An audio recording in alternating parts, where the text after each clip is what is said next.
ini pertandingan hanya terjadi 90 menit. Benar. Setelah itu kita bersatu lagi. Iya, Jadi itu jangan dia. terlalu besar-besarkan, dan ini hanya satu game.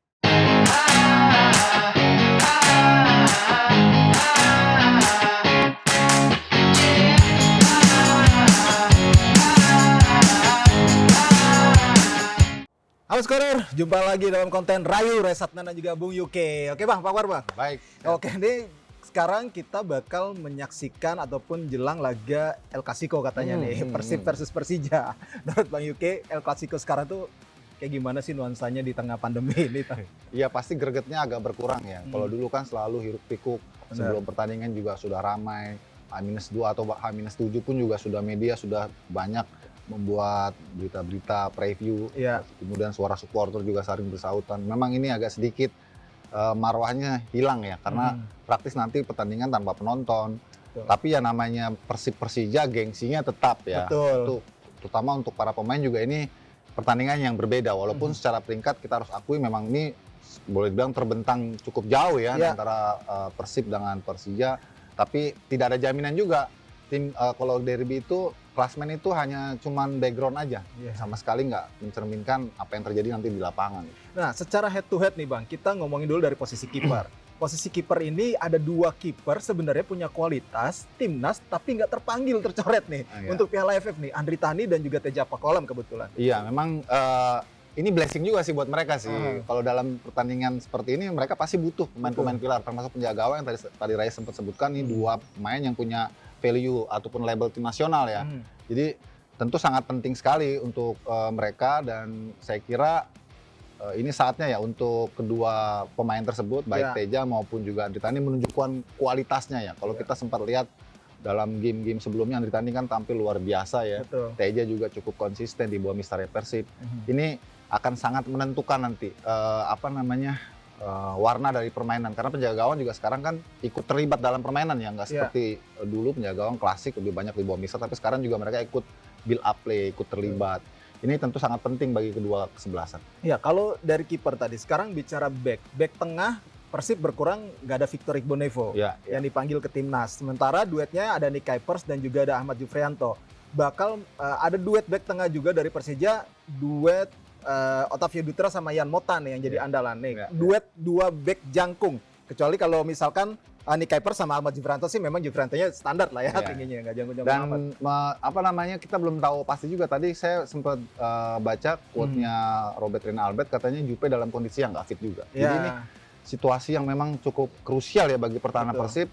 Tanpa Victor Igbonevo, Jupe pun juga kalau nanti dimainkan dengan Kuipers, ini bukan padu padan yang baku sebetulnya kan, karena selama ini Jupe kan praktis hanya sebagai pelapis ya dari Victor Igbonevo, dan sekarang mereka dimainkan berdua, dimainkan bersama Kuipers. Ini kan tentu membutuhkan chemistry yang lebih bagus lagi. Tapi secara pengalaman kita harus akui bahwa Jupe yang punya pengalaman dan sering bertanding di partai-partai besar. Jadi menurut saya juga nggak terlalu sulit juga. Nah, kalau di pertahanan Persija ini yang menjadi sorotan nih memang ya, karena kita tahu Persija ini kan agak berat sekali ya. Posisi saat itu mereka sangat disorot lah itu pertahanan mereka. Apalagi Otavio Dutra penampilannya juga pasang surut ya, tidak konsisten. Yan Mota yang diharapkan juga ini bisa tampil lebih kontributif lah untuk Persija, tapi sejauh ini ternyata ya tidak terlalu istimewa juga ya di musim ini. Ini saya kira juga sangat penting ya dari kiper, kemudian sekarang ke lini pertahanan ya. Boleh dibilang 50-50 lah situasinya lah. Paling dua back ini ya, Mota dan Otavio Dutra bakal banyak diandalkan untuk skema-skema set pieces untuk bola-bola umpan sepak pojok Persija ya. Bakal diandalin sih kayaknya, karena beberapa kali memang ini menjadi andalan banget nih dari pola permainan Persija ya Bang. Iya, karena ketika mereka sulit ya untuk meraih gol, biasanya kan tim-tim itu lebih mengandalkan bola set pieces, dan itu perannya pemain-pemain belakang tuh. Dan biasanya memang tim-tim Liga 1 ini selalu menyiapkan pemain-pemain asing ya di lini pertahanan yang punya postur besar. Ini saya kira juga bukan nggak mungkin nih nanti hasil pertandingan akan juga ditentukan dari permainan bola-bola mati nih. Iya, benar-benar. Nah, kalau ke lini tengah nih, yang menarik adalah reuninya Mark Klok yang begitu cepat lagi ya. Saat ini akan melawan mantan tim Persija Jakarta. Ditambah lagi Persib itu sekarang lini tengah bisa dibilang sangat solid ya. Ada Rashid juga di situ yang juga subur ya, udah mencetak gol kita. Betul.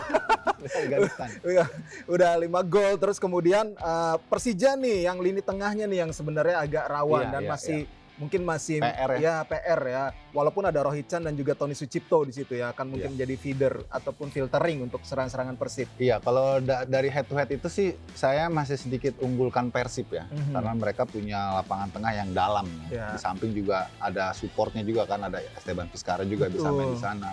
Kemudian juga Beckham juga bisa main di sana untuk menjadi penata serangan. Bandingkan kalau di Persija kan Toncip, kemudian Rohit Chan, Ramdhani juga sekarang udah jauh menurun ya. Jadi memang ini kesulitan tersendiri ya untuk Persija untuk bisa membuat challenge yang berarti lah.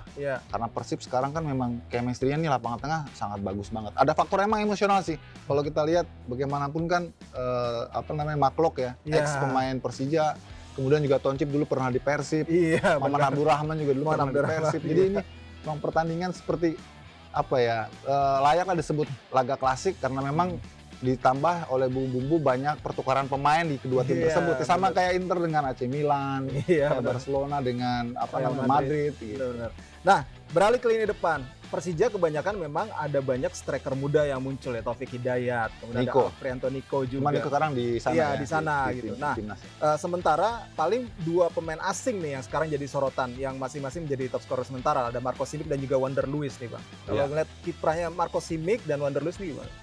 Iya, Simic sih sejauh ini boleh dibilang masih menunggu supply yang matang, ataupun juga umpan-umpan yang dulu dia biasanya dapatkan cukup banyak ya. Kalau sekarang kan praktis hanya mengandalkan Rico Simanjuntak aja. Jadi yang sisi lainnya tidak terlihat lebih memberikan services yang memadai untuk Marco Simic. Ini hambatannya. Walaupun Simic sebenarnya lebih konsisten ya, karena dia selalu menjadi pemain reguler kan di Persija.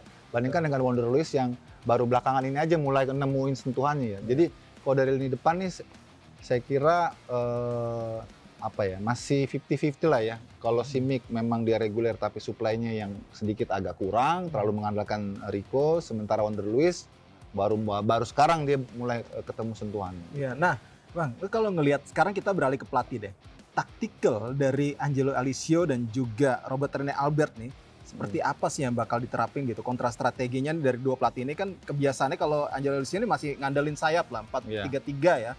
Nah, Rico itu jadi andalan banget benar-benar untuk menyuplai Simic gitu dari area permainan dari Persija. Sementara Persib nih agak lebih punya banyak suplai pemain, terus formasi juga kadang-kadang berubah-ubah juga sih. Ya, memang kalau dari segi taktik tidak terlepas dari ketersediaan potensi pemain ya, materi pemain. Tentu dalam hal ini Persib sedikit diuntungkan ya, karena mereka punya kualitas pemain yang juga bagus, dan organisasi permainan mereka juga sudah mulai nyetel ya.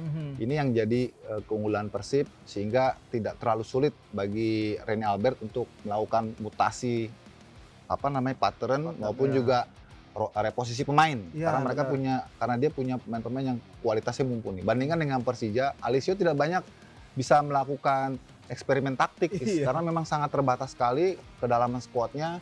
Apalagi sekarang ditambah seperti Nico yang sebenarnya sedang on fire di Persija, tidak bisa tampil di laga ini. Dan ini tentu kesulitan ya bagi Persija untuk bisa bermain terbuka. Saya tidak yakin mereka akan bermain terbuka, pasti mereka agak tertutup dan berusaha untuk melakukan counter-counter lewat Rico Simanjuntak. Oke, itu dia tadi skorer pembahasan kita tentang duel klasik yang bakal berlangsung Sabtu ini di Stadion Manahan ya. Stadion Manahan yang juga sebenarnya punya sejarah juga sih untuk duel ini gitu. Beberapa kali kemarin terakhir adalah final Piala Menpora di sana juga. Betul. Yang dimenangi oleh Persija Jakarta. Kita bakal tunggu siapa yang akan menang, tapi tetap juga dukung dari rumah dan juga dukung secara sportif ya Bang ya. Karena di luar-luar jangan sampai ada provokasi-provokasi juga nih. Itu yang penting ya. Karena ini pertandingan hanya terjadi 90 menit. Benar. Setelah itu kita bersatu lagi. Iya, jadi jangan terlalu besar-besarkan, dan ini hanya satu game.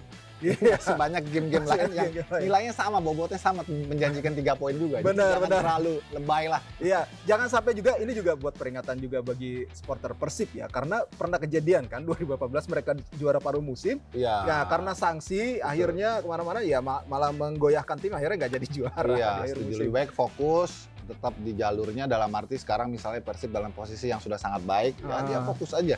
Karena satu pertandingan ini nilai gengsi kan sama aja dengan nilai 3 poin. Iya. nggak terlalu menentukan sih sebetulnya sih. Ya betul. Nah itu dia Scorer. Jangan lupa gue ingetin juga untuk download aplikasi Score.id karena di situ juga ada berita-berita yang update dari seputar olahraga, wellness dan juga kesehatan e-sport. Dan jangan lupa juga ikuti kuis di situ dan ikuti donasi Liga Top Score. Oke, itu dia pembahasan kita soal duel klasik Persija Persib. Sampai jumpa lagi di konten berikutnya. Gue Raya Satnan dan Bung Ike pamit.